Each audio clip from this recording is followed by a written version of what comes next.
Boa noite, pessoal. Boa noite, alunos. Boa noite, tutores de sala. É uma alegria estar aqui para a nossa terceira aula da disciplina de Ensino de Natureza e Sociedade na Educação Infantil. Eu sou o professor Maurílio e vou trabalhar com vocês essa aulinha aqui de hoje, encerrando a nossa disciplina, encerrando as aulas da nossa disciplina, porque a gente ainda tem uma semana aí de fórum, prova na semana que vem, então a nossa disciplina ainda não acaba, na aula de hoje. Mas, dando continuidade a tudo aquilo que nós vimos nas últimas aulas, hoje o tema da aula é saúde e educação ambiental, fechando aquela ideia de tudo aquilo que a gente viu ao longo da primeira aula, da segunda aula, e dando essa ideia final do corpo da disciplina, de como é ensinar os conceitos de natureza e sociedade dentro da educação infantil. Bom, pessoal, se vocês lembram, lá na nossa primeira aula, nós discutimos bastante sobre a formação dos conceitos científicos, como é que eu trabalho isso com as crianças, a questão do uso do porquê dentro da sala de aula, na formação do conhecimento da criança, de deixar com que a criança seja responsável pelo seu aprendizado também. Na última aula, nossa segunda aula, nós vimos lá sobre os blocos de conteúdo para o ensino de natureza e sociedade para o 4º e 5º ano, para crianças de 4 e 5 anos. E agora, nessa aula de hoje, nós vamos tratar dois assuntos que são muito importantes, do ponto de vista do ensino de natureza e sociedade. A primeira parte da aula nós vamos discutir um pouquinho mais sobre a questão da saúde na educação infantil, da importância da saúde, de se ensinar a saúde para as crianças, e depois, a segunda parte da aula, nós vamos tratar um assunto que a gente já discutiu bastante lá no fórum, que é a questão da educação ambiental na educação infantil, Eu acompanhei durante essa semana os fóruns e vi que teve várias postagens, Pessoal aí lendo lá o artigo proposto, colocando as suas ideias, muito legal. Não vou fazer o momento agora das postagens, vou deixar para a segunda parte da aula, que é a hora que a gente vai entrar de vez na educação ambiental. E fico muito feliz de saber que nós temos uma participação bem grande de vocês no nosso fórum e ao longo da toda a disciplina. Espero que nessa aula não seja diferente, que a gente possa trocar bastante aí no chat que está rolando e depois também continuar na nossa aula atividade e até mesmo no fórum, porque nós temos ainda uma semana aí de fórum. Beleza, galera? Então, para começar, a gente vai ali para o quadro um pouquinho para ver a questão da saúde e da educação ambiental, A saúde e a educação ambiental não são temas curriculares, O que seriam temas curriculares? Eu não tenho um bloco de conteúdo exato, que vai tratar exclusivamente das questões de saúde e nem um bloco de conteúdo que vai tratar exclusivamente da educação ambiental. Mas eu consigo perceber de que esses assuntos estão inseridos dentro de outros blocos, Esses dois temas já são temas considerados essenciais para a formação integral da criança, Nós temos vários documentos, que fundamentam o estudo de saúde e de educação ambiental, que propõem esse estudo para que a criança tenha o que nós chamamos de formação integral. Integral no sentido de que ela possa abranger todos os ramos do conhecimento para que a criança, no final, saia bem formada, saia com esse conhecimento todo contemplado. Nós temos várias leis que tratam em cima de saúde, educação ambiental. A legislação não é nova, nós temos a Lei 11.947, que é lá de 2009, que trata da questão de saúde alimentar. Nós temos decretos de 2011, 2013, que se vocês procurarem no Google, vocês acham facilmente de que vão tratar desses assuntos, Bom, nesta fase de escolaridade, que se estabelecem os primeiros contatos formais das crianças com as ciências naturais. Nós vimos ao longo das nossas duas últimas aulas como as crianças começam a ter o contato com o ambiente e como elas começam a formar os seus primeiros conhecimentos, que a gente chamou num primeiro momento de conhecimento científico, lembra? Então, a criança começa nessas fases iniciais do estudo, nessas fases iniciais, ela começa a ter contato com o meio em que ela está inserida e começa a criar novos conceitos, né? E se nós trabalhamos com educação de natureza, né, com o ensino de ciências, nós temos que olhar para assuntos que são temas que nós chamamos de temas transversais, ou seja, temas que são atuais e que é necessário que a criança também entre em contato com esses temas. E é essa a proposta da aula de hoje, contemplar um pouco esses dois temas, né, de saúde e de educação ambiental dentro do ensino, né, da educação infantil. Beleza, gente? Então, voltando lá para o quadro, né, falar um pouquinho, né, de saúde e educação ambiental dentro do referencial curricular nacional para a educação infantil. Se vocês lembram da aula passada, nós estudamos lá os 5 blocos de conteúdos e nós vimos que nós não tínhamos, né, um bloco específico para tratar desses dois assuntos, né? Mas de que eles estavam, se vocês lembram da última aula, inseridos em em blocos, né, em blocos que não recebiam diretamente o nome, né? As questões de saúde estavam inseridas lá dentro do bloco chamado seres vivos, né? As questões sobre higiene, todas as questões referentes também à sexualidade, que a gente vai falar um pouquinho na aula de hoje. E também as questões referentes à alimentação.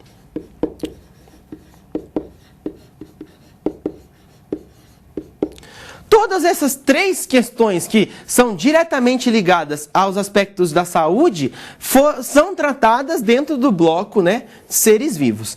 E as questões relativas à educação ambiental são tratadas dentro do bloco lugares e suas paisagens. No entanto, existem é necessário o estudo de educação ambiental. Esses blocos eles não são separados, né? É necessário uma interligação entre eles. E eu posso também trabalhar educação ambiental dentro daquele bloco que a gente chamava de fenômenos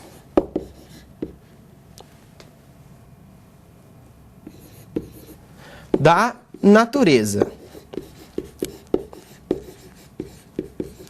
Lembra que eu propus para vocês uma atividade na aula passada em que nós reconhecíamos ali uma paisagem, né? Uma paisagem lá da Baía de Guanabara, e em que muitas pessoas, quando foram participar ali no fórum, colocaram, né? Falaram um pouquinho sobre a questão de poluição, a questão dos animais que viviam naquele lugar. Então, vocês, enquanto diziam desse bloco, falavam muitas coisas ligadas à educação ambiental, né? E também vários fenômenos da natureza nós sabemos que acontecem e são agravados por conta da ação humana. E isso também tem uma ligação muito forte com a parte da educação ambiental, né? Então a educação ambiental, ela é tratada diretamente dentro desse bloco de lugares e suas paisagens, mas também ela tem uma ligação muito próxima com o bloco de conteúdos chamado fenômenos da natureza. Bom, pessoal, voltando aqui para o quadro, né, a questão da saúde, ela é tratada, né, bastante aqui dentro dos parâmetros curriculares nacional, né, como o tema transversal saúde, né? É um documento lá de 1997, eu vou mostrar ele para vocês aqui na internet, né? Se alguém quiser ter contato com esse documento, ele norteia mais as questões voltadas para os anos iniciais do ensino fundamental, né? Vocês vão ter bastante contato com isso lá no 7º semestre. Lá no 7º semestre vocês vão ter bastante contato com esse documento, lá quando a professora Andréia for trabalhar isso aqui com vocês, mas nós conseguimos, através da análise desse documento, tirar várias coisas para nós usarmos dentro do ensino, né, dentro do ensino aqui da educação infantil, né? Fica uma sugestão, tá lá no portal do MEC, né? Então, facilmente, joga lá no Google Parâmetros Nacionais Curriculares para a Saúde, que você encontra esse documento muito fácil, né? Pode voltar nos slides. Bom, e esse documento, né, de 1997, mais um documento que nós estamos estudando aqui, né, e que seria interessante você buscar também para aprofundar um pouquinho mais o seu conteúdo, ele trata bastante sobre uma questão que ele discute ao longo do documento, que é ensinar saúde ou educar para a saúde. Será que existe diferença entre ensinar saúde para uma criança e educar a criança para a saúde? O que vocês pensam a respeito disso, né? Será que existe educar para a saúde e ensinar para a saúde quer dizer a mesma coisa? Será que elas se complementam ou será que uma contradiz a outra? Para isso, para que eu tenha as ideias de vocês compartilhadas aqui com todo o Brasil, né? Eu sugiro para vocês agora uma atividade em sala, né? Que é para cada um, né, discutir aí com o seu grupo, com a sua turma, né? Se existe diferença, né, entre ensinar saúde e educar para a saúde. Então, vou dar um tempinho aí para vocês discutirem entre vocês e colocarem ali as colaborações no chat. E eu volto daqui a pouquinho para nós vermos o que vocês pensam a respeito disso. Ensinar saúde? Educar para a saúde? Será que tem ligação entre os dois? Eu espero a colaboração de vocês então e até daqui um pouquinho.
Voltando aqui, pessoal. Bom, deu bastante tempo aí para vocês poderem discutir, né, sobre as questões de ensinar, né, para a saúde ou educar para a saúde. E eu separei ali algumas contribuições, eu vou ler todas, depois a gente retoma, ok? Bom, ensinar para a saúde é uma mera transmissão de conhecimentos e informações, muitas vezes distante da realidade da vida do indivíduo. Educar para a saúde tem um enfoque principal na saúde e não na doença. Tem maior abrangência e está relacionado com o projeto de vida, valores e mudanças de comportamento. O pessoal lá de Rio do Sul, né, que comentou isso com a gente. O próximo?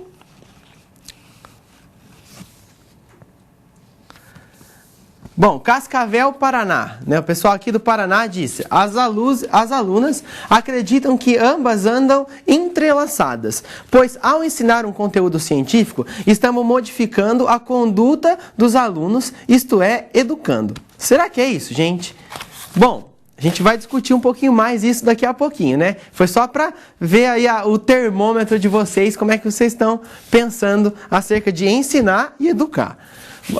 O pessoal lá de Várzea Grande, no Mato Grosso, disse: ao ensinar saúde a uma criança, ela pode até aprender, mas pode não ser que ela pratique no seu cotidiano. Ao educar para a saúde, a criança passará a ter atitudes saudáveis, refletindo nas suas ações diárias. Legal. Será que é isso? Bom, e a última contribuição? O pessoal de Itaberaba, na Bahia, disse assim: ensinar saúde é mais voltado para a aprendizagem de conceitos. E educar saúde está direcionada além do ensino de conceitos, para os procedimentos e principalmente as atitudes e os valores que os professores transmitem aos educandos. Será que é isso, gente? Bom, eu vi que vocês foram na linha de pensamento correta, né? O que os parâmetros lá dizem, né? Que ensinar é diferente de educar. Ensinar é mais uma coisa conceitual. E educar tem outros processos envolvidos. Para que a gente trabalhe isso mais assim aprofundadamente, vamos lá para o quadro para discutir isso. Bom, ensinar saúde, né? Ensinar é um processo que está mais relacionado, né, com as coisas que vocês colocaram aí, com o processo de aprendizagem de conceito, né? Então, ensinar saúde é direcionado mais para a aprendizagem de conceito. Lá, nos parâmetros, nós vamos ver que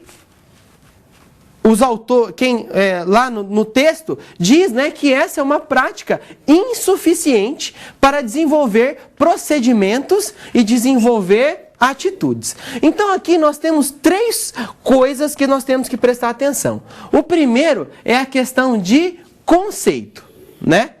Ensinar serve para que eu estabeleça conceitos, né? Vocês foram pontuais nisso nas suas participações, não só os polos que eu li aqui, mas todos os outros polos caminharam nesse sentido, né? Está certo. Ensinar vai num processo de aprendizagem em que eu primeiro tento estabelecer a parte de conceito, né? E essa parte de conceito é o que vai gerar muitas vezes o conhecimento, né? Se nós olharmos para o conhecimento científico, ele está cheio de conceitos. E eu preciso dos conceitos para que eu possa estabelecer, né? Eu preciso entender, ter um conhecimento formado acerca, né? Um conhecimento conceitual, para que eu possa transformar esse conceito em procedimentos e principalmente em atitudes, né? Uma coisa vai levar a outra, né? Quando eu vou ensinar determinado conteúdo para uma criança, eu começo ali com a parte conceitual. Mas eu não posso parar na parte conceitual. Por quê? Porque a criança ela tem a necessidade do fazer, né? A criança precisa botar a mão na massa. E se eu falo para ela ali, pura e simplesmente, para a criança, de que ela tem que lavar as mãos antes da refeição, porque isso é saudável. E eu digo para ela, olha, toda vez antes de você comer, você tem que ir lá e lavar as suas mãos. A criança não aprende, né, diretamente em relação aos conceitos, né? Ela precisa de uma coisa prática, ela precisa de um procedimento prático. Mas eu posso trabalhar com a parte conceitual na criança para ensinar para ela de que, por que eu tenho que lavar as mãos, né, antes de comer? Porque nas minhas mãos tem um monte de micro-organismos aqui, e eu não consigo ver os micro-organismos que estão na minha mão. Aparentemente ela está limpinha, mas eu manipulo ali o papel, eu manipulo o lápis, eu toco no meu amigo durante a aula, eu mexo com as minhas mãos a todo momento e eu acabo sujando as minhas mãos. E para que eu possa limpar, para que eu possa ter uma vida saudável, para que eu possa ter uma alimentação saudável, eu tenho que começar lavando as mãos. E por que eu lavo as mãos? Aí continua a parte do ensino, né? Da formação do conhecimento. Porque eu tenho que sair do conceito. Eu tenho que lavar a mão só porque é saudável? Não. Eu tenho que lavar a mão porque existem procedimentos necessários para que eu execute, né? E aí a gente continua aqui, lá no quadro, né? Então, quando eu saio, né? Quando eu paro com essa parte dos conceitos e eu vou quando eu saio dessa parte conceitual, eu parto para o que eu chamo de educação para a saúde, né? Educar para a saúde é uma proposta que os parâmetros trazem de uma educação voltada para além do ensino de conceitos. Eu não paro simplesmente no fato de ensinar conceitos, mas eu continuo através de um ensino de procedimentos e principalmente ensinando a crianças atitudes e valores que os professores vão transmitir aos alunos, né? O pessoal aí de Itaberaba acho que deu uma copiada no slide aqui, né? Se anteciparam. Mas é bem justamente isso, né? Quando eu paro na criança e eu transpasso o ensino conceitual para ela, eu digo para ela, olha, eu tenho que lavar a mão porque tem vários micro-organismos. Mas como eu lavo a mão? A criança, nessas fases iniciais de ensino, ela tem muita necessidade de fazer, de tocar. Então, ensinar para ela o procedimento de lavar a mão, de que lavar a mão não é só passar água na mão, que eu preciso ali de um produto, de um sabonete para lavar a mão, de que para lavar a mão eu preciso lavar entre os dedos, eu preciso lavar a parte das costas da minha mão. Às vezes, propor para uma criança uma atividade em que deixar uma criança com uma mão mais limpa e uma criança com uma mão mais suja e mandarem elas lavarem a mão só com água e ver se existe diferença, se só a água vai limpar a mão da criança. Eu posso traçar várias estratégias para que eu não pare só no simples fato de ensinar a saúde, mas que eu continue um processo, né, de educar para a saúde, para que eu transforme o conceito em procedimento e esse procedimento, uma vez estabelecido, transforme em atitude, para que a criança entenda a importância de lavar as mãos, né, da criança ter esse contato antes da alimentação, para que isso não gere uma doença, para que isso não gere qualquer problema de saúde, para que eu possa manipular os meus alimentos e eu não contamine os meus alimentos. Então, em cima disso, o professor pode traçar várias estratégias, fazer experimento, buscar várias coisas para trabalhar essa questão de ensinar a saúde. Eu posso só ensinar só educar e esquecer a parte de ensinar? Não, eu preciso trabalhar com os dois em conjunto. É importante eu ensinar a ciência, mas é importante também eu educar a criança é importante eu ensinar a saúde, mas eu também educar a criança para a saúde. Ok, pessoal? Então, voltando ali no quadro, nós vemos uma citaçãozinha lá dos parâmetros, né, para a educação ali, que falam que os valores que se expressam na escola por meio de aspectos concretos, né? Então, a criança ela estabelece valores, né, por meio de coisas concretas, em que ela pode ali trabalhar. Como? Qualidade da merenda, limpeza das dependências da escola, as atividades propostas pelo professor, a relação com o professor-aluno, são aprendidas pelas crianças na sua vivência diária. Quando eu estabeleço na criança, né, diariamente, essa transmissão de conhecimento, essa transmissão de procedimentos, quando eu gero na criança novos valores, novas atitudes, a criança vai construindo esse conhecimento. Por quê? Porque educar para a saúde é um conhecimento maior, mais amplo, né? Quando eu amplio o universo da criança, eu dou uma maior chance dela estabelecer essas atitudes diariamente na vida dela. E com isso, né, com esse estabelecimento diário dessas com esses procedimentos diários, ela vai criando hábitos que vai levar a criança a ter uma vida mais saudável, a ter uma vida a ter mais esses conhecimentos voltados para a saúde no dia a dia.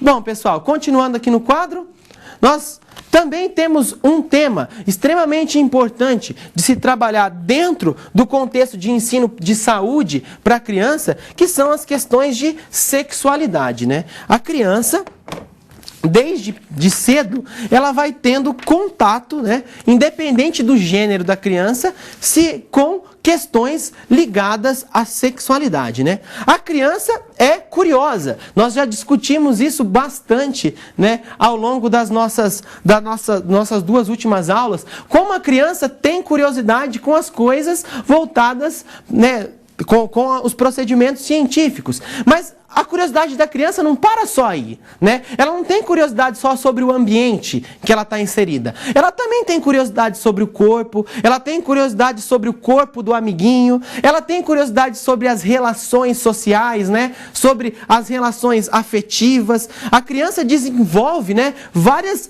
o contexto de sexualidade é um conceito muito abrangente, né? E que desperta cedo na criança, né? Às vezes a gente pensa que sexualidade é uma coisa que eu vou trabalhar com a criança lá nos anos iniciais, né? Ou eu vou trabalhar isso só lá no ensino fundamental 2, né? Só no ensino médio. Às vezes sexualidade é um tabu que nós não sabemos muitas vezes como lidar e também não queremos muitas vezes enxergar de que a criança desde cedo já desperta, né, uma questão de sexualidade. O problema é que muitas vezes essa palavrinha aqui, ó, de sexualidade, ela recebe uma conotação diferente da que ela deveria ter, né? Sexualidade, ela está presente em todos os momentos da criança, desde o nascimento, em que ela tem o seu gênero ali, e também se manifesta de diversas formas ao longo da vida, né? A criança vai tendo, né, diversas manifestações desde pequena, né, independente do gênero em que ela se insira, né?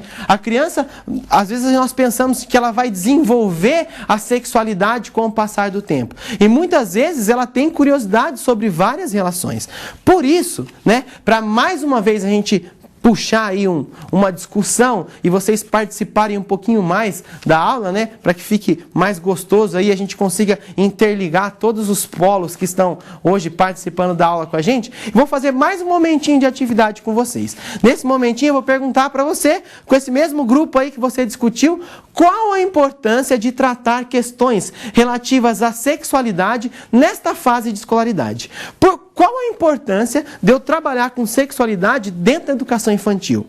Então, vou dar mais uns minutinhos para vocês discutirem aí e peço que vocês voltem, né? Contribuam ali no chat, para na volta nós podemos discutir e aprofundar esse conceito de sexualidade ao longo da nossa aula. Beleza? Voltamos daqui a pouquinho.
Bom, pessoal, voltando aqui, né? Tivemos várias contribuições ali no chat. Eu gosto bastante da pedagogia, que vocês participam muito.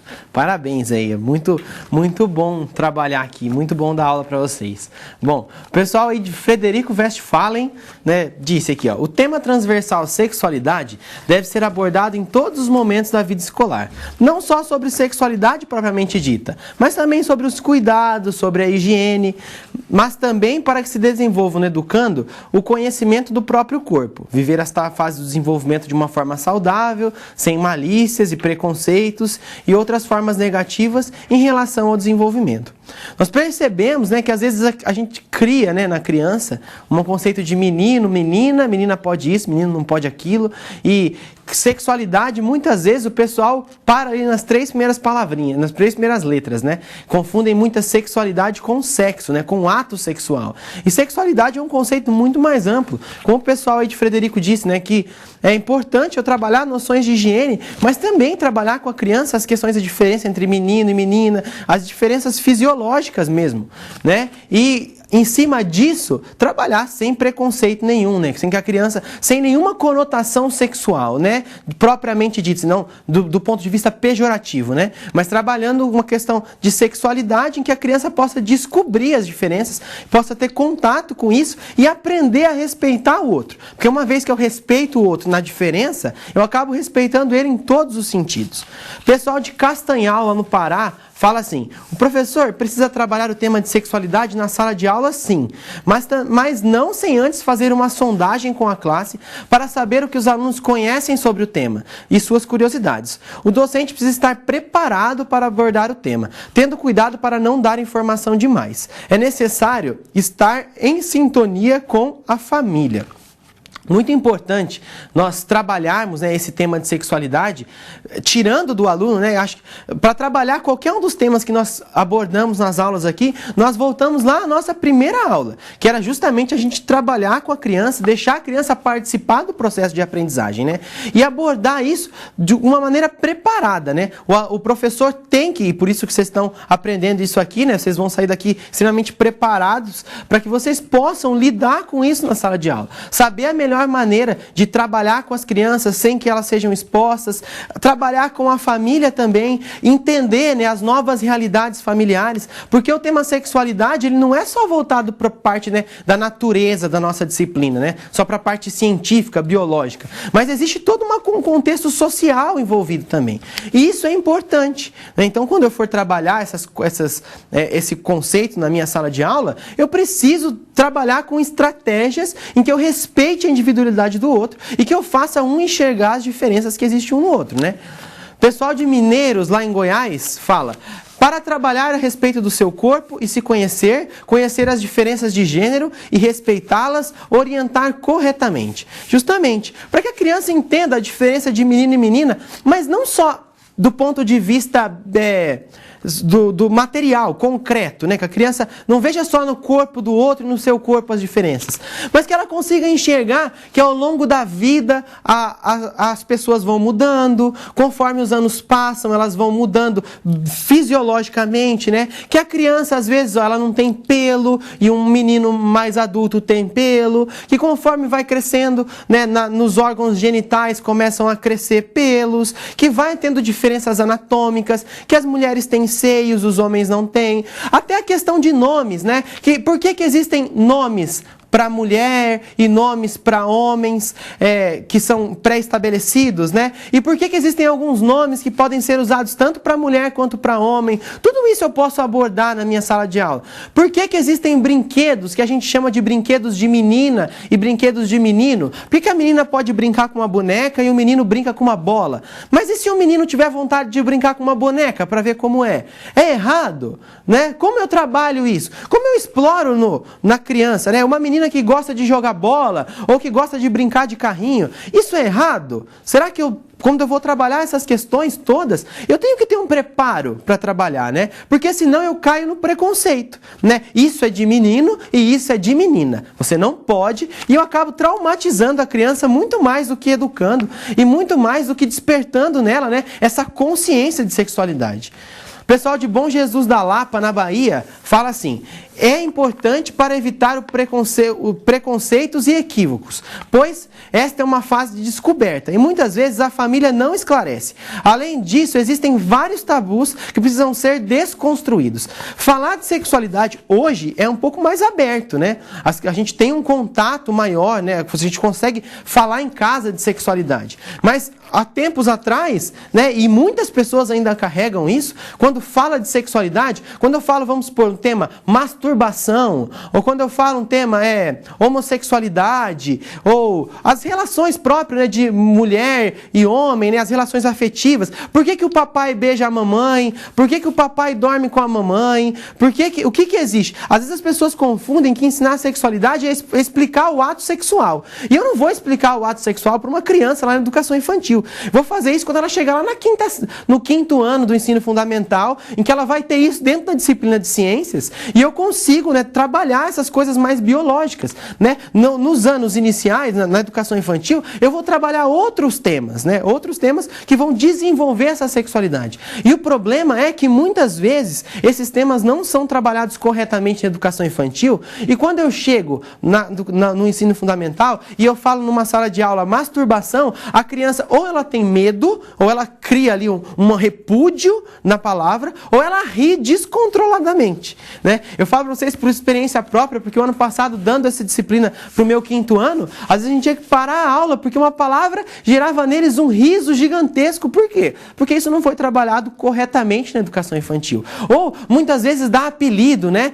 O menino tem o pipi, a menina tem a perereca. Será que isso é o correto? Ou será que eu já posso trabalhar, né? Inserir aos poucos a palavra, né? O menino tem um pênis, mas eu preciso trabalhar isso de um jeito, né? Saber como trabalhar isso, né? Saber que a criança precisa de estratégias para trabalhar isso, né? Para que ela não chegue lá no futuro e essas palavras causam mais repúdio do que uma própria abertura para que a criança possa aprender, né? Para que a gente construa, né, esse processo de construção da sexualidade, né? E também não posso deixar de lado as questões afetivas, né? Então, trabalhar a criança às vezes tem curiosidade, né? Porque nós vamos ver um videozinho agora, e esse vídeo trata bem isso das questões afetivas. Às vezes a criança cria uma relação com o pai, o menino com a mãe, e não existe um limite, né? Para que a criança possa saber que o papai é o marido da mamãe, e a mamãe é a mulher do papai.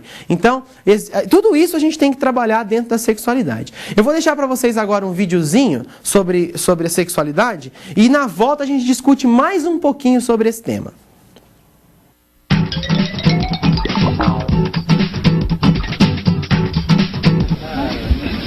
Papai, o que é masturbação?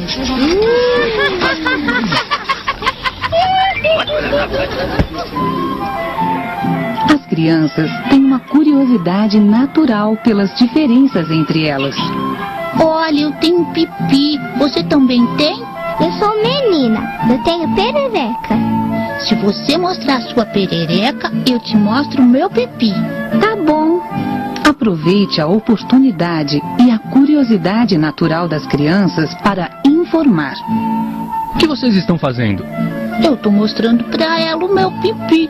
E eu tô mostrando a minha perereca porque eu sou menina, né, papai? Meninas têm perereca e meninos têm pipi, é verdade. Crianças não pensam como adultos, muito menos têm a sua malícia, principalmente quando o assunto envolve sexualidade. Desde o nascimento, toda criança já tem e expressa sua própria sexualidade. Isso faz parte de seu desenvolvimento saudável. Perceber a manifestação da sexualidade de uma criança não é motivo para pânico, por isso não reprima. Explique de forma simples de acordo com a idade. Papai, o que é masturbação? É quando o menino ou a menina mexe no pênis ou na vagina e gosta. Deixe claro que a masturbação é algo natural, mas que existe local e momento para fazer. A masturbação é natural e não tem nenhum problema, meu filho. Mas tudo tem o seu lugar certo. Você não deve fazer isso quando estiver em um lugar com outras pessoas, mas pode quando estiver sozinho. Mas de onde foi um bebê? Cada idade requer um tipo de informação. Por que os pelos crescem quando a gente cresce? O que eles estão fazendo? Mesmo em situações que parecem difíceis, explicar com calma é sempre a melhor saída. Papai, a minha boneca é minha filha com o papai. E a mamãe é a avó dela, sabia? Minha filha, o papai não pode ser o papai da sua boneca. Por quê? Porque o papai é o namorado da mamãe. Então quem é o pai da minha boneca? Quando você crescer, você vai ter o seu namorado. Isso mesmo. E quando você for adulta, você e o seu namorado vão poder ter filhos que nem o papai e a mamãe. Não reprima as manifestações da sexualidade das crianças. Aproveite para informar. Lembre-se de que crianças não são adultos e têm o direito de aprender sobre tudo que as afeta. Bom, pessoal, vocês viram ali que existem a sexualidade nesse vídeo é tratada de várias formas. Nós precisamos, né, quando a gente vai falar de sexualidade, saber a maneira de abordar, para que a criança não crie um trauma, né? Às vezes a gente fala, a criança pergunta, o que é masturbação? E fala, não pode falar, masturbação é errado, é feio, deixa lá. Mas também eu tenho que, às vezes, não preciso concordar 100%, né? Ali no vídeo, ele fala, né, que masturbação é uma coisa que eu posso fazer quando eu estou sozinha. Será que compensa? Será que isso é correto ensinar para uma criança pequena de que ela pode fazer isso quando ela quiser? Porque é gostoso ali, ela mexe, ela sente uma coceira, ela nem sabe o que ela está sentindo e desde pequeno, às vezes eu estou estimulando. Então, às vezes eu tenho que tomar também bastante cuidado quando eu vou trabalhar com esse tema. É difícil ensinar a sexualidade? É bem difícil, em todos os anos, né? Quando vocês forem trabalhar e forem ver isso mais nos anos iniciais, tiverem contato ali com os do primeiro ao quinto ano, vocês vão ver que é tão difícil quanto na educação infantil. Mas nós que trabalhamos na educação infantil, precisamos ali entender como eu vou abordar essas relações, né? No vídeo tem uma cena legal, né? Que a criança diz, né? Que o papai é o pai da boneca. Não, o pai, é o marido da mamãe. Às vezes as crianças geram, né, em cima disso, criam e não tem essa noção de que o papai e a mamãe são um casal e ela tende a interferir nisso. Então, existe vários conceitos que eu posso trabalhar e trabalhar a sexualidade de N formas, né? O pessoal, quando disse ali nas perguntas, trabalhar tirando da criança o que ela já sabe, tirando da criança, trabalhar com perguntas, com imagens. Nós exploramos vários recursos ao longo das últimas 2 aulas aqui. Então, tudo isso a gente pode adaptar para trabalhar com a sexualidade. Lógico, conhecendo a realidade dos alunos que eu estou trabalhando, a idade deles, a necessidade deles, a curiosidade que eles têm. Tudo isso, esse feeling, você vai ter na sala de aula, no contato com os seus alunos. Beleza? Bom, pessoal, agora nós encerramos a primeira parte da nossa aula, né, que é a parte de saúde. Nós entramos agora na parte de educação ambiental, que é a segunda parte da nossa aula. Mas antes, propriamente, de entrar na educação ambiental, eu quero responder uma dúvida do pessoal lá de Campo Grande, no Mato Grosso do Sul, que eu garanto que vai ser uma dúvida de quase todo mundo aí, que fala assim, quais os referenciais que deverão ser estudados para a prova, professor?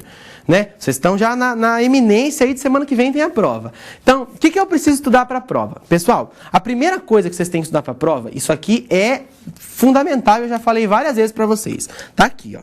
O nosso livro da disciplina tem tudo aquilo, né, que a gente gostaria de falar sobre tudo aquilo que a gente precisa saber sobre a disciplina, nós temos no livro da disciplina. Vocês não precisam pegar nenhum referencial para ler para a prova agora. Eu só deixei os referenciais, os parâmetros. O parâmetro que eu falei na aula hoje é muito mais, vocês vão usar ele muito mais lá, né, vocês vão usar muito mais quando vocês estiverem lá no 7º semestre, com a professora Andréia tratando dos anos iniciais, mas é uma sugestão para vocês complementarem, né? Eu não quero só trabalhar aqui o básico, porque eu acho que eu tenho que dar gabarito para que vocês possam buscar isso onde vocês queiram. O referencial, como um todo, ele é extremamente importante para nós.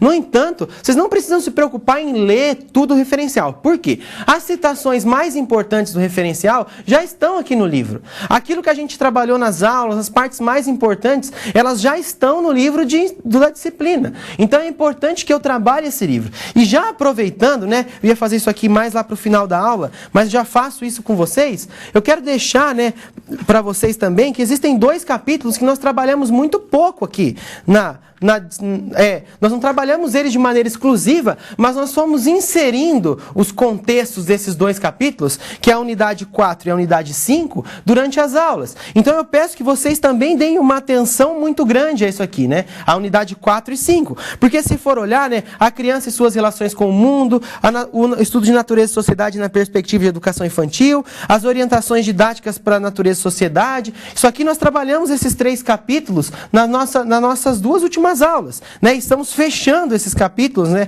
Essas ideias na aula de hoje. Mas a unidade 4 e 5, nós não tivemos uma aula específica sobre isso aqui. Nós inserimos esses conteúdos ao longo das últimas aulas. Então é importante que vocês também deem uma atenção. Às vezes vocês olham pelo título, mas o professor não falou sobre cultura propriamente dito. Mas nós falamos a todo momento sobre aspectos culturais. E é isso que está inserido aqui. Então, se vocês tiverem dúvida, o fórum da disciplina está lá, os nossos tutores eletrônicos estão lá, né? Eu acompanho também na medida do possível, para que vocês tirem as dúvidas. Mas tudo isso aqui é matéria de prova. Isso aqui, gente, é obrigatório vocês estudarem para a prova, as nossas web aulas e também, né, os artigos que a gente trabalhou, né, no fórum. Tudo isso é matéria de avaliação. Mas não deixem de ler o livro. Não deixem de estudar em cima do livro, porque a maioria das questões da prova saem do livro, né? Então, não todas. Lembra bem, a maioria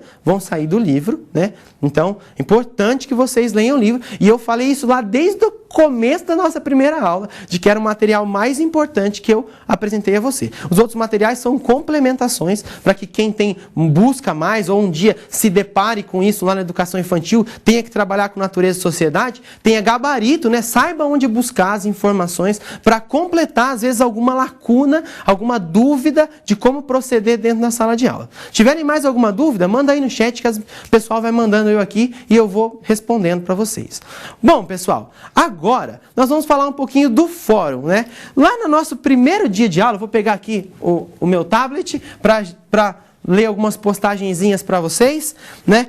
E eu fiquei muito feliz essa semana que eu vi que teve várias postagens. O pessoal participou bastante do fórum essa semana, né? O que demonstrou, eu estava meio triste, falei, o pessoal nem vai ler mais um artigo sobre educação ambiental, né? E eu vi que vocês prepararam, o pessoal fez bastante postagem, fiquei muito feliz, né, com essas postagens. E nós tivemos muitas postagens boas, né? Eu separei alguns nomes, não foram todas as boas postagens, né? Só para o pessoal aí ficar um pouquinho mais feliz, né? Então, eu separei aqui, ó, a Gabriela Martins de Vasconcelos Pinto, lá de Curvelo, Minas Gerais, a Noélia dos Santos Souza Pereira, de Teixeira de Freitas, na Bahia, a Eduarda Rocha Martins, também de Curvelo, Minas Gerais, a Maria da Conceição Gonçalves, que é de Cachoeira do Itapemirim, no Espírito Santo, a Sandra Regina de Araújo, de Anápolis 1, Goiás, a Jacilene Pereira dos Santos, de São José dos Campos, São Paulo, a Marluce Alves Carneiro, de Governador Valadares, Minas Gerais, Valéria Soares da Silva, de Almendara, acho que é isso, Minas Gerais. Nívia Maria Fernandes de Deus Ferreira, de São José dos Pinhais, do Paraná. Sandra Cosme, de São Mateus, Espírito Santo. E a Daniela Beatriz Kemerich, de Lajeado, Rio Grande do Sul. E já começando, né, esse assunto de educação ambiental, o pessoal colocou muitas coisas legais, né, complementando aquilo que eu já tinha falado na nossa primeira aula, né. Teve aqui a Noélia dos Santos, que ela é lá de, deixa eu pegar aqui, Teixeira de Freitas, na Bahia. Ela falou assim: o educador deve conscientizar seus alunos, mesmo na fase inicial da educação infantil, a ter respeito com a natureza, né? Pois faz parte da educação como toda orientação, fazendo uso da curiosidade da criança para expor o lugar em que vivemos e os cuidados em que devemos ter. Tudo isso nós vamos ver aqui, né, ao longo da continuação da nossa aula. Também a Marluce Alves, que ela é lá de Governador Valadares, Minas Gerais, ela chegou até a colocar uma atividade no fórum, Marluce. Achei muito legal, né, a iniciativa de você colocar ali um jogral, né, mais uma sugestão de atividade para trabalhar com isso, né, parabéns. parabéns, né? E ela falou, né, que é imprescindível a educação de forma indisciplinar, que abrange o meio ambiente para que as crianças conheçam valores e leis sobre a natureza. Muito legal, Marluce, parabéns, né? Também a Sandra Regina do Araújo. A Sandra, ela é de Anápolis 1, Goiás, fala assim: a questão ambiental está em alta por uma simples razão, necessidade de sobrevivência. Quanto mais cedo o tema for abordado com crianças, maior a chance de despertar a consciência pela preservação. Muito legal, e nós vamos falar um pouquinho de sustentabilidade, que é uma coisa bem atual, né? Se ouve muito falar, então isso vai bem de encontro com o que a gente vai trabalhar na aula hoje. E por último, a Daniela Beatriz, que é lá de Lajeado, Rio Grande do Sul, fala: acho que é importante sim trabalhar na educação infantil sobre o meio ambiente, natureza e sociedade. Assim, ela desenvolve mais rapidamente as noções de espaço, tempo, limpeza, até para compreender como o tempo a natureza está limpa, o meio em que vive, como é legal um ar limpo, né? Se é verdade, como contemplar o verde na natureza, o cantar dos pássaros, tudo o que faz parte da natureza. É muito bom, e para que a gente tenha isso sempre, nós temos que trabalhar, né, os contextos, né, de educação ambiental dentro, né, de todas as áreas do conhecimento científico. Parabéns, gente, estou muito feliz. Pessoal lá de Montes Claros, Minas Gerais, falam: os alunos aqui de Montes Claros gostam muito da sua aula e agradecem as contribuições através das dicas, aulas práticas e tudo de importância, tudo será de suma importância para a nossa formação. Gente, isso aqui é para vocês. Eu faço isso aqui é para vocês, né? Não só para o pessoal de Montes Claros aí, obrigado, né? Mas para todos vocês, né? Espero que vocês saiam daqui excelentes, né, profissionais, pedagogos do mais alto gabarito, para que as nossas crianças possam ter ali o contato com os melhores e mais divertidos professores, né? Então, muito obrigado aí, gente, pelos elogios, e eu agradeço muito, né? Saibam que eu faço tudo pensando em vocês. Bom, pessoal, e continuando falando de educação ambiental, que é um tema tão importante, talvez o mais importante que nós vamos trabalhar, né? Já foi o início da nossa disciplina, o pontapé inicial lá no fórum. Acho que esse é para iniciar a disciplina e para fechar ela também, né? Educação ambiental, né? Um tema que eu particularmente gosto bastante de trabalhar com os meus alunos, e vou passar aqui um pouquinho para vocês. Os primeiros passos para que as crianças tenham interesse em conservar os recursos naturais e, de modo geral, o meio ambiente. Tudo começa na educação ambiental. A criança aprende e dá os primeiros passos, né, para conhecer, né, o que são recursos naturais e, de modo geral, aprender a cuidar do meio ambiente. Tem uma frasezinha que eu gosto bastante, que é: eu só posso amar aquilo que eu conheço. Eu só amo aquilo que eu conheço, não é? Então, se eu conheço o meio ambiente, e se eu aprendo, desde pequeno eu tenho contato com ele, aprendo a conhecer o meio ambiente, eu aprendo também a amar o meio ambiente. Eu aprendo a pensar de uma maneira ecologicamente melhor. E por isso, né, nós vamos trabalhar aqui essa questão de educação ambiental. Então, continuando aqui no quadro, né, nós, primeiramente, o ensino de educação, a questão, né, de trabalhar com educação ambiental na educação infantil, tem um primeiro ponto-chave, que é a conscientização, né? Conscientizar, né, as crianças, né? E o que é promover a conscientização? É estabelecer, é mostrar para a criança que é necessário conhecer os elementos constituintes do meio, né? Conhecer aquilo que faz parte do meio em que ela habita e entender as relações que são estabelecidas entre eles. O meio é constituído por diversos elementos. Existem muitos elementos no meio. E esses elementos, eles podem ser até, a gente usa na biologia 2 termos para dizer os elementos que existem no meio natural, que é o que a gente chama de conceitos bióticos e abióticos, né? No meio ambiente, eu tenho conceitos bióticos. Bio, na biologia, vem da palavra grega, né? Quer dizer vida. E biótico quer dizer aquilo que tem vida. E no meio também eu tenho os fatores que eu chamo de abióticos. A, na biologia, significa Não. Não biótico, aquilo que não tem vida. Vamos pensar assim, uma árvore no meio, ela é um fator biótico. Por quê? Porque ela tem vida, ela está viva, ela desempenha diversas funções biológicas. A água é um fator abiótico. A água não tem vida, mas não existe vida sem a água. Esses fatores bióticos e abióticos, eles se entrelaçam, né? Eles existem juntos. Para que eu tenha um meio ambiente completo, para que tudo funcione bem, eu tenho, né, que pensar dentro desses conceitos bióticos e conceitos abióticos, né? Quando eu olho para a criança, ela tem que aprender a olhar para aquilo que é biótico, mas também ter atenção daquilo que é abiótico. Ela tem que saber enxergar no meio em que ela vive o que faz parte da vida, né? O que tem vida naquele ambiente, mas também conseguir olhar para os recursos naturais que eu tenho ali dentro e como aquilo, para mim, né, representa uma importância. Se eu faço uma conscientização com a criança desde pequeno, desde cedo, essa criança vai adquirindo, né, um respeito maior para a natureza. E nós temos um bloco de conteúdos, né, que é o Lugares e Paisagem, que trata só disso, né, que vai tratar do local em que ela vive, das paisagens e de como o homem às vezes vai transformando esses locais. Continuando lá no quadro, né? Pode voltar no slide anterior?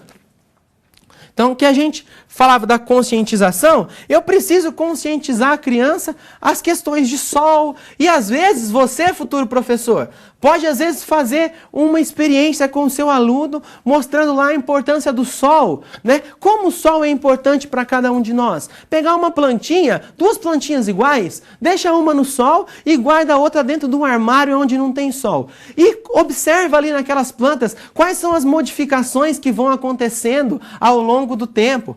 Ou você pode pegar uma terceira planta e cortar dela a água e ver quais são, né? Quais as modificações que ela vai sofrendo. E aí trabalhar as questões ambientais com base naquilo que as crianças observaram, né? Por quê? Porque a todo momento, né, a paisagem, ela vai se modificando.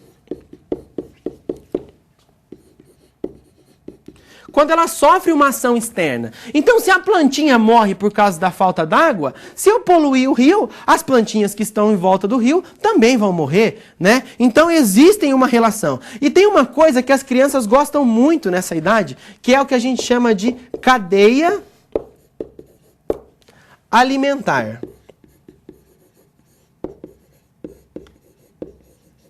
A cadeia alimentar é legal trabalhar isso com a criança, porque para que ela entenda que às vezes um inseto que está no ambiente, às vezes a gente pensa assim, um inseto não tem papel nenhum, ou uma barata, vamos supor, a barata, ela não tem papel nenhum no ambiente. Lógico que ela tem, existe uma cadeia alimentar. A barata, quem come a barata, né? Quem come a barata é a lagartixa. Então, se eu vejo uma lagartixa na minha casa, eu não posso matar ela ou espantar ela, por quê? Porque ela está cumprindo um papel biológico, que é de comer, de se alimentar da barata e controlar a população de barata. Então, existem várias estratégias que vocês podem trabalhar. Eu poderia ficar aqui e apresentar milhares para vocês, mas a gente pode trabalhar isso de várias maneiras, né? Trabalhar a questão ambiental de N maneiras na educação.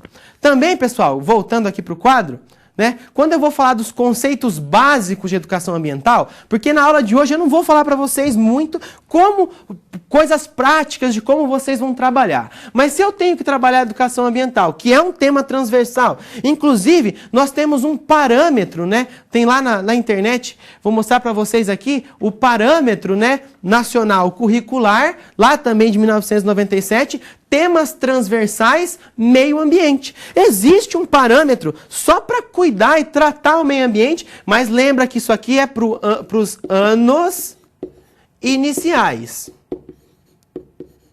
Mas eu posso pegar muita informação daqui e fazer o quê? Adaptar. Adaptar muitas informações que estão contidas aqui para que eu desenvolva as minhas atividades com os meus alunos, tratando das questões de meio ambiente, complementando os referenciais curriculares nacionais. Pode voltar para mim no slide? Bom, o meio ambiente, ele indica um espaço, certo? Né? o meio ambiente, ele indica um espaço, incluindo as interações entre os seus componentes bióticos e abióticos, como eu disse para vocês, né? Que estão em constantes trocas de energia. Um está servindo de energia para o outro. No caso do ser humano, também está incluído, né? No caso do ser humano, inclui também os espaços sociocultural. Quando eu vou falar de educação ambiental, eu não falo só do ponto de vista de natureza, mas eu falo também do ponto de vista de sociedade. Quando eu não mostro ali pro meu aluno ali, quando eu não trabalho com eles questões referentes a parte ali da educação, da educação ambiental, quando eu não trabalho com ele de uma maneira que contemple o ser humano, eu deixo de lado muitas vezes as transformações que acontecem no ambiente. Então é importante trabalhar isso de uma maneira genérica, né, que a criança engloba, né, de uma maneira interdisciplinar, a palavra que eu estava buscando aqui, interdisciplinar, né, que coloque, né, a criança em relação com todas as coisas que envolvem o meio. Do ponto de vista sociocultural, porque se eu estrago aqui, eu prejudico uma pessoa lá na frente, né? Se eu estrago hoje, eu vou prejudicar as gerações futuras. Então a preservação tem que começar agora, comigo. Eu sou agente transformador do meio, né? Continuando aqui no slide. Bom, existem também no ambiente fatores que nós chamamos de fatores físicos. E eu posso explorar nas minhas aulas, nas minhas atividades. Que são o quê? Os recursos minerais, vegetais, né? Os animais, as relações de troca de energia. Tudo isso eu posso, né? Eu posso aplicar no meu ambiente. Eu vou fazer um minutinho aí para vocês mandarem alguma pergunta, alguma coisa que vocês tiverem aí acerca da aula de hoje, né? Não é uma atividade, é só um momentinho de perguntas. E eu volto daqui 2 minutinhos para que a gente possa continuar a aula, agora com um assunto que vocês já falaram várias vezes na aula. E eu tenho certeza que vocês estão aí, né, aguçados para ouvir falar um pouquinho mais dele. Então, volto daqui a pouquinho.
Voltando aqui, pessoal.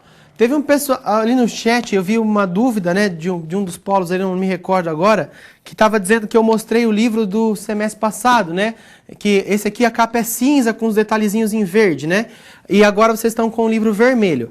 Pode ser que a capa tenha mudado, tá? A capa do livro mudou. O conteúdo do livro é o mesmo, tá? Não mudou nada, não foi disponibilizado um material novo, né? É o mesmo livro. Podem ficar tranquilos quanto a isso. Às vezes só mudou a capa e essa versão que eu tenho ainda é a versão mais antiga, ok? O pessoal também perguntou o que é a diferença de biótico e abiótico. Lembra só assim, ó, biótico é o que tem vida, abiótico é o que não tem vida. Ou seja, vamos pensar, a mesa, se ela fosse uma árvore, ela era um fator biótico, porque ela está viva. Uma vez que ela foi transformada em madeira, ela não está viva mais, ela passa a ser um fator abiótico, né? Isso é bem tranquilo, mas vocês não vão precisar trabalhar isso, né, na sala de aula de vocês. Beleza? Né? Sugerido na atividade, nas creches pré-escolas, 6 anos. Está correto? Pessoal, é aquele linkzinho que está lá. Pode ficar tranquilo, né? Que é o que eu coloquei lá no quadro, que é o que fala, né? Mostra ali uma atividade acontecendo e fala sobre educação ambiental. É aquele, né, o pessoal está perguntando se o artigo da aula atividade, né, é aquele que está lá, né, que eu coloquei no corpo do primeiro fórum aberto, né? Beleza? Bom, pessoal, continuando aqui, que a gente ainda tem bastante coisa na aula de hoje, né? Sustentabilidade, que era o tema que eu já ouvi falar várias vezes, vocês dizendo isso ao longo das aulas, nos nossos intervalos de atividade, né?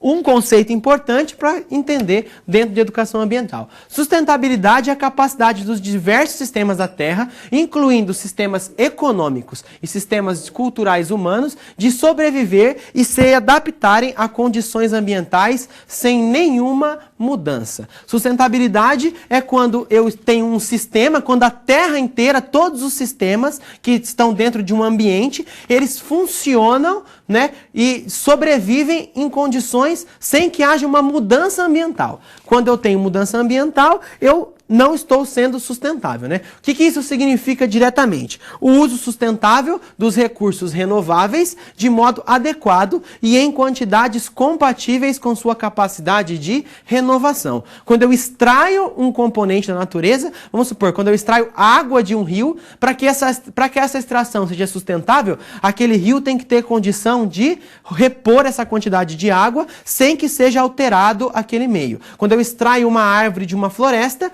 quando eu extraio um pinhão de uma floresta, o pessoal aí do sul do Paraná, agora a gente está na época do pinhão, quando eu vou na floresta de Araucária e eu extraio os pinhões da floresta, eu tenho que, se eu for fazer uma extração sustentável, eu tenho que extrair aquela quantidade que não vai interferir nas espécies que vivem naquele lugar, né? De modo, né, o Programa das Nações Unidas para o Meio Ambiente, né, olha lá, o pessoal da ONU, né, que trata das Nações Unidas para as questões ambientais, falam que uma sociedade sustentável deverá conviver com 9 princípios. E nós vamos ver esses princípios agora, né? O primeiro é respeitar e cuidar das comunidades de seres vivos. Não é respeitar e cuidar só dos seres humanos, mas de todos os seres vivos. Segundo, melhorar a qualidade de vida da espécie humana, né? Melhorar a qualidade de vida de nós, seres humanos. Terceiro, conservar a vitalidade e a diversidade. Essa palavra aqui é a palavra da biologia mais bonita que tem, que é a diversidade. Conservar toda a vitalidade de um ambiente e a diversidade do planeta. Ou seja, o ser humano não pode entrar e agir em determinado ambiente destruindo e acabando com a diversidade, né? Não é só biodiversidade, mas toda a diversidade que existe no planeta. Minimizar, né? Porque nós, infelizmente, não temos como parar com isso, né? Minimizar o esgotamento dos recursos não renováveis. O que são recursos não renováveis? Aqueles que eu tiro da natureza e eles não se renovam. Vamos pensar, petróleo, gás, carvão mineral, os minérios, isso aqui demoram milhões e milhões de anos para serem formados. Se eu retiro o petróleo da natureza, né, retiro o petróleo lá de uma jazida de petróleo, isso consequentemente eu vou demorar milhões e milhões e milhões de anos para ter petróleo de novo. Então eu preciso minimizar o esgotamento disso para que eu não me prejudique, né? E também os impactos ambientais. Isso é bem legal de trabalhar com as crianças, né? Principalmente ali no 4º e 5º ano, que eles já têm uma noção de mundo um pouco maior, das questões dos combustíveis, né, dos recursos renováveis e não renováveis. Fica uma dica aí. 5, permanecer nos limites de capacidade de suporte do planeta. Os fenômenos naturais que causam devastação, muitas vezes eles acontecem porque nós excedemos o que a gente chama de limite de suporte. Ou seja, eu interfiro no ambiente, eu modifico ele e ele não consegue se manter. 6, modificar atitudes e práticas sociais e pessoais. Reverter valores e alterar o seu comportamento. Principalmente os valores hoje que nós temos muito inseridos na nossa sociedade, que é a parte consumista da sociedade, né? Hoje sai o iPhone novo, eu quero trocar o iPhone velho. Sai a televisão nova, eu quero trocar a televisão velha. E assim por diante eu vou gerando um monte de lixo tecnológico que eu não sei aonde colocar. E esse lixo, eu posso trabalhar isso com os meus crianças também, com os meus alunos, para reverter os valores que estão sendo impostos na sociedade. Permitir que as comunidades cuidem do seu próprio ambiente e principalmente elas cuidem do seu lixo. Trabalhar na minha sala de aula a questão do lixo, da reciclagem, como isso é atual e posso desenvolver isso no ambiente escolar. Gerar uma estrutura, número 8, gerar uma estrutura nacional para a integração de desenvolvimento, porque o país não pode parar de crescer, e conservação. Crescer cuidando do meio ambiente, porque ele é muito mais importante do que qualquer outro tipo de desenvolvimento. E por último, construir uma aliança global. Não adianta o Brasil ser sustentável se a Argentina, o Paraguai, o pessoal que está aqui do nosso lado, não é sustentável. Todos esses valores são coisas que eu posso trabalhar, desenvolver na minha sala de aula, desenvolver com os meus alunos. Lá quando eu estou trabalhando aqueles blocos de conteúdo, somente aqueles 4 blocos que tratavam, né? Lembra que tinham 4 blocos que tratavam de fenômenos naturais? Dentro desses blocos, eu posso explorar isso que a ONU diz e desenvolver atividades que contemplem para que os meus alunos vão criando ali desde cedo uma identidade nova. Bom, continuando aqui, Guimarães diz, né, a educação ambiental tem o papel de estimular a percepção da integração do ser humano com o ambiente. Uma relação harmoniosa, consciente do equilíbrio dinâmico na natureza, possibilitando por meio de novos conhecimentos, valores e atitudes, né, conhecimento desde cedo, é isso que nós estamos trabalhando desde a nossa primeira aula, inserindo do educando e do educador como cidadãos no processo de transformação do atual quadro ambiental do planeta, né? Nós criamos, né, e vocês falaram isso bastante, né, como nós criamos, como as crianças, né, desde cedo, se elas vão se conscientizando, elas vão aprendendo muito sobre o ambiente que elas cercam. Existem alguns documentos e algumas leis, né, que tratam sobre a educação ambiental na educação infantil. Eu coloquei 2 aqui para vocês, ó, aqui no quadro, né? A Lei 9.795 de 99, que trata, né, das questões de educação ambiental dentro do ensino, né, dentro da escola, e também as diretrizes curriculares para a educação ambiental, que é lá de junho de 2012. Quem tiver curiosidade depois de aprender um pouquinho mais, pode ir, não é obrigatório, né? Fica só uma sugestão para vocês aprofundarem um pouquinho mais na legislação da educação. Qual é o papel do professor nisso? Preocupar-se para que os alunos aprendam, né, procedimentos e desenvolvam valores positivos em relação às questões ambientais, né, para que eles aprendam e apliquem isso, e incentivar sempre o questionamento, para que o aluno possa se questionar qual o papel dele no meio, né? Também participação em rodas de conversa, né? Promover rodas de conversa para que esses assuntos sejam debatidos, né? E com a mediação do professor e estabelecimento de interação entre os colegas para que um escutem o outro, mediados ali pelo professor, a criança possa aprender valores e conceitos e construir a sua opinião sobre o assunto discutido. É para isso que nós estamos, para ajudar o aluno no processo de aprendizagem. Vou deixar um videozinho para vocês que trata um pouquinho sobre esse assunto e a gente já volta.